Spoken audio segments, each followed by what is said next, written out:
Jared, you've been working towards this moment for a long time, and now it's finally here. I guess talk to me about what the emotions are like compared to a normal fight week, something of this magnitude.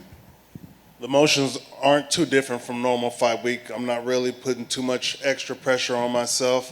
Fighting is stressful enough, if you will. So, not that I'm taking it easy or anything. I work hard regardless, and I'm coming in there with the same self-belief, the same confidence, the same energy, BDE that I plan on using to get the win. It feels like you've been on Israel's radar for a long time. I mean, did you kind of pay attention to that along the way? And did that maybe give you some confidence along the journey up there that this guy was already looking at you? No. What other people do doesn't really, I don't allow it to affect me too much. It is intriguing to see, the champ is, picking and choosing his fights, and whatever he sees is intriguing him. So it's all good. It's pretty interesting because when I made my middleweight debut, and we all know the dogs pissing and things like that, but what we don't know is that backstage, me and him actually came face to face, and I introduced myself because I had been a fan of him already. We were fighting on the same card. I thought that was pretty cool. And so we came face to face, and I introduced myself to him and congratulated him on his fight because I got to watch his fight. And it was kind of interesting, because he was respectful, but I felt like he was kind of sizing me up at the same time. And he even said that, yeah, we'll see each other. And I'm like, oh, well, shit, if we do, I plan on let's have a good-ass fight. And he said, oh, yeah, he pretty much reaffirmed or, reasserted that the fact that we will fight again. So it was pretty interesting that here we are now. We even took a picture with Mike, the post-fight ops guy, so we might be able to find that somewhere out there. So, this thing has been brewing for quite a long time, way before the videos that we've seen out there and all that stuff. So, it is what it is. I'm happy to be in this position. I'm happy to have the challenge that Israel's going to bring. I expect it's going to bring a different level out of me. And I plan on bringing a different level, anyway. So I'm excited, but I'm more prepared than excited. That initial meeting, were you sizing him up too? No. I was just giving my energy, Giving him the energy that, reciprocating the energy. From watching his fights, I learn a lot, I get entertainment, so I was just reciprocating. You know how fans do, but I wasn't like fanning out or anything. But, it is what it is. I think a lot of people feel to beat Israel, it's got to be a dog fight, right? You can't necessarily try to go out technique him in there. Do you feel that way? Does this have to be a dog fight, a dirty fight for you to get the win here?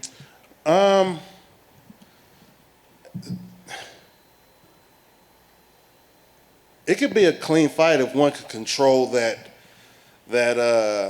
torrential ocean of techniques that he's throwing at you. So that's a tall order right there. That's a hard task to do. But it's possible, and I don't need to throw as much techniques as he's throwing to me to make it work.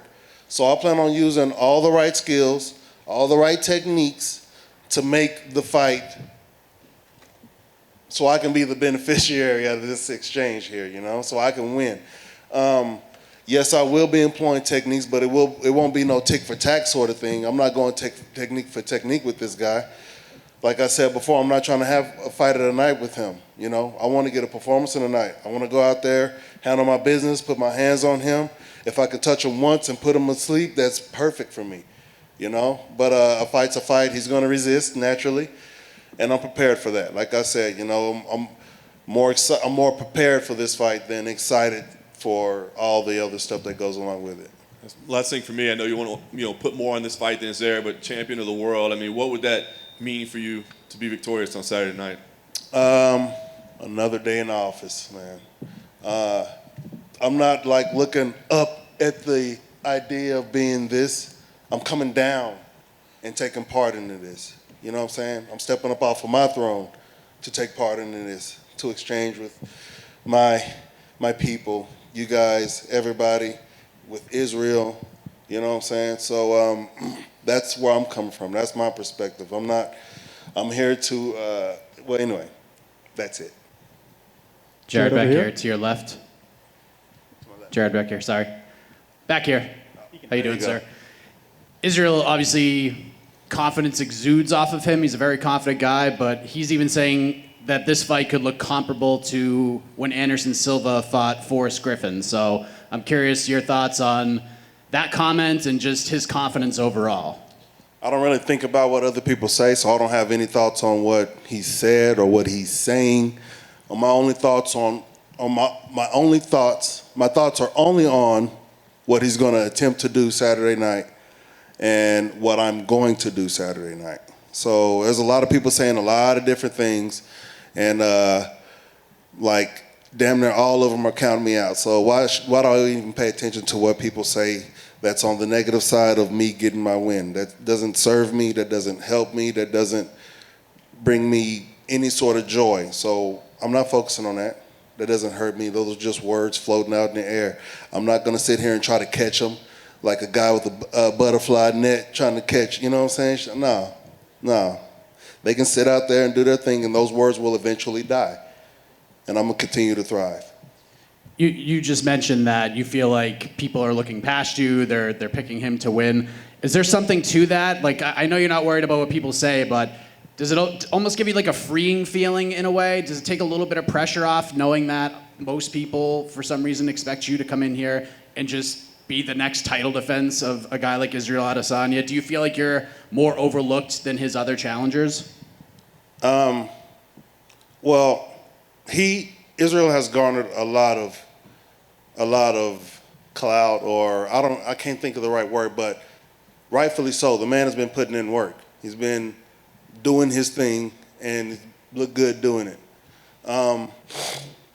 But well, hold on, what was it? What was the rest of that question again? Just you feeling like most people are picking against you. Do you feel like you are the most overlooked challenger he's faced at this point? Again, I'm not concerning myself with how other people feel, what's about to happen Saturday night. I don't even want to comment on it. I'm not going to even contribute to that. So if anybody else has any questions about what somebody else said, you might want to, redo those questions right now. You got time. So I don't care what people say. I don't care what people do. As long as they ain't getting in my way of me doing my thing, we ain't got no problems. I just meant more like is it more of a freeing feeling knowing that, not that you care what people think, but is it more freeing for you? Is it not house money, but you know what I mean? Like, takes a little bit of pressure off? I know exactly what you're saying, and I don't have any feelings, no emotions, no thoughts about it. I'm not going to contribute my energy to that bullshit. So I refuse to even go there. Here, let me think about what they're thinking and the thing and the betting thing and blah, blah. No, I ain't got no time for that. I got a fight on my hands, and all my energy needs to go to that. You know what I'm saying? Now, I got professional obligations, which is why I'm here talking to y'all, but I'm going to tell you how I feel. So I'm not going to go, I've been through this dance before. You know what I'm saying? People ask questions and they get and they sort of like draw out answers. You know what I'm saying? So, no, you're going to draw out energy. You know, this is how I feel. So I don't give a damn what people say. I couldn't care less what people say. So as long as they ain't getting in my way, as long as what they're saying isn't affecting what I'm trying to do, I'm just trying to fight a man. I'm trying to go home. Fair enough. I appreciate the honesty. Last thing for me, one thing you can control here is how this fight's going to play out. So what is the headline going to read on Saturday? Come on now. We all know this. There's only one outcome I envision. Nothing else outside of the age-old quote, and new. Jared, over here. Right here. What up, James? How you How's doing, it going? brother? Good to see you. You mentioned before about, this is just another win for you, but the MMA lab, I believe the last UFC champion was Benson Henderson, someone I know you have a lot of respect for. What would it mean to be a champion representing that gym as just another champion from that gym?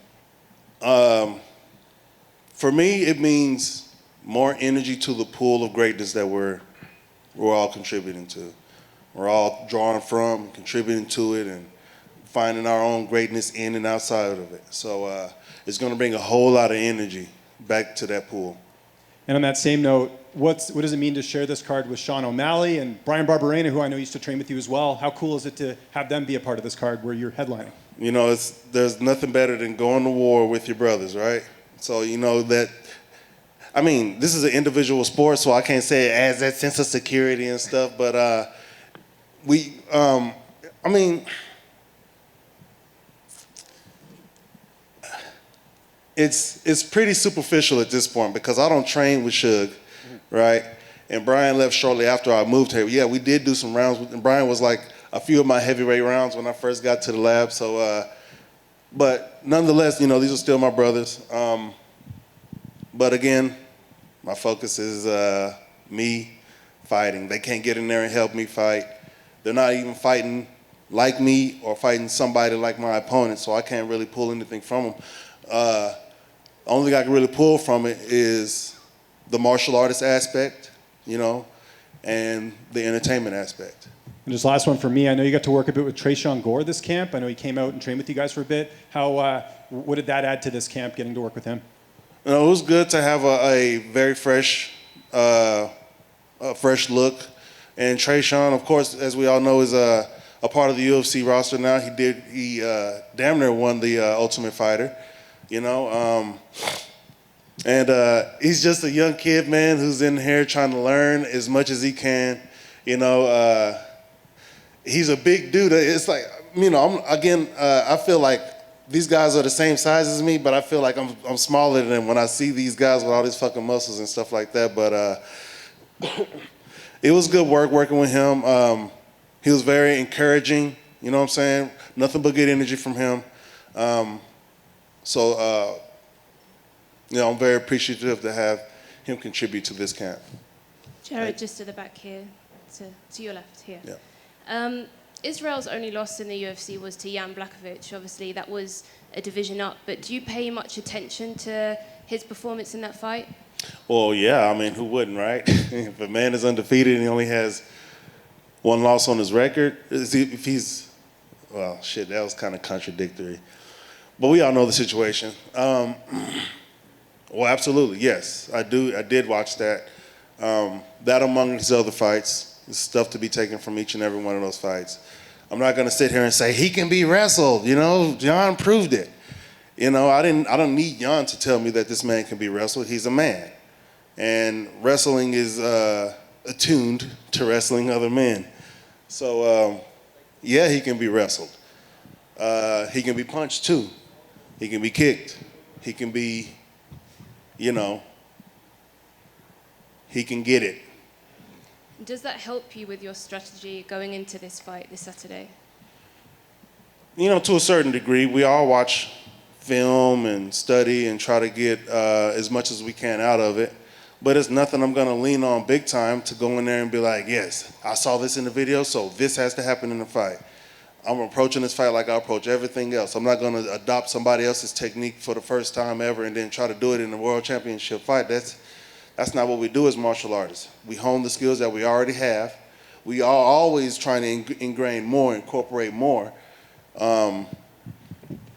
But as far as the sport of mixed martial arts, you know, we have camps and we focus in on what we're gonna do. And we've done that with great success this time. And I know it's gonna be enough. And of course, you fought at, you know, bigger weight classes before. Do you think that translates at all in terms of your strength advantage, perhaps, in this fight? It could possibly, you know, but you know, there's smaller guys in my gym who are hard to wrestle and hard to punch and hard to kick, you know. Like flyweight guys, you know, these guys are hard to get a hold of, and these guys are, and on top of that, I'm not trying to like knock them out, so there is some sort of a little bit of a pull there, if you will. But, you know, I train with high intensity. I can train with a high intensity, yet have a low impact. So there's no pussyfooting in there, even though I'm not trying to incapacitate my training partner. So, Jared, Jared, right here. Am I running out of time here? Hey, Jared. Oops. I don't know, is the mic anymore? Hey there, how's it going? Just two very quickly, or one, whatever we got time for. After the second Whitaker-Adesanya fight, there's a bit of a sentiment from some people that the division is starting to figure out Izzy, that there's so much tape study. I'm sure you're very confident in your game plan, but how much do you believe at all that the entire division is going to start narrowing this gap on Israel Adesanya? I don't know. I'm not concerning myself with what everybody else is doing. And then second one, the last time I think we heard people talk about the knockout threat against Izzy was Paulo Costa. Obviously, that turned out to be a very one-sided fight. What do you think, when you kind of study that, was the fatal flaw that Costa made in that fight? Fuck, I don't know. Didn't he say he drank some wine the night before or something like that? I don't know. Dead sober for this one, then. Huh? Gonna be dead sober, then? Yeah, as sober as I can be. I'm definitely not drinking wine. Thank you for your time today. Yeah.